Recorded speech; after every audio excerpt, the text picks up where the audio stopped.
हमारे ऊपर प्रभु की कृपा है ये हम कैसे पहचाने। ये 8 लक्षण प्रकट होने लगते हैं जिसके ऊपर प्रभु की कृपा होती है। हमारे ऊपर प्रभु की कृपा है ये हम कैसे पहचाने, तो ये 8 लक्षण प्रकट होने लगते हैं जिस पर हरिजू की प्रियाजू की कृपा है। पहला, घोर अपराध करने वाले के प्रति भी दया की भावना, शांति पहला लक्षण है। भाव में भी पहले शांत भाव है। हमारे ऊपर श्री हरिजू की कृपा है, इसकी पहचान ये 8 लक्षण। पहला, शांति, अर्थात घोर अपराधी के प्रति भी गुस्सा ना क्षमा करना, यह हरि की कृपा का लक्षण है। देख लो भाई, घोर अपराधी शब्द तो जाने दो, जरा सा प्रतिकूल हो जाए तो लाख समझाओ पर भ्रकुटी तनी रहती है। भला ऐसा है? अपराधी पर भी क्षमा का भाव होना, ये हरि कृपा पात्र में ही होगा, अन्य में नहीं। तो अगर अपने हृदय में ऐसा लगे कि ऐसा नहीं है तो हरिजू से प्रार्थना करनी चाहिए कि कृपा करो, मेरे में सामर्थ्य आवे।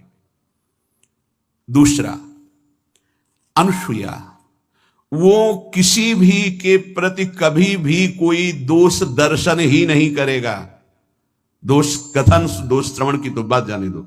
अनुसूया, दूसरों के गुणों में दोष ढूंढना ये नहीं होता, हरि कृपा पात्र में ये नहीं होता। ये सब भजन के नाश करने वाले।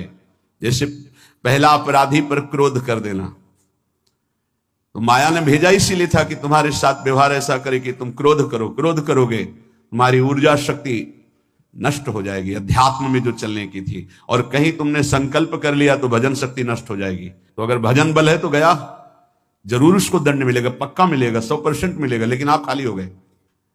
ना भजन करने की वृत्ति रहेगी और ना भजन रहेगा, दोनों बात। अनुसूया, किसी के सद्गुणों में दोष देखना, गुणों में दोष ढूंढना, यह हरि कृपा पात्र में नहीं होता। ये बहुत मंगलमयी बातें हैं जिससे हमारा भजन मार्ग पुष्ट होता है। तीसरा, वो बाहर से और भीतर से पवित्र रहता है, हरि कृपा पात्र।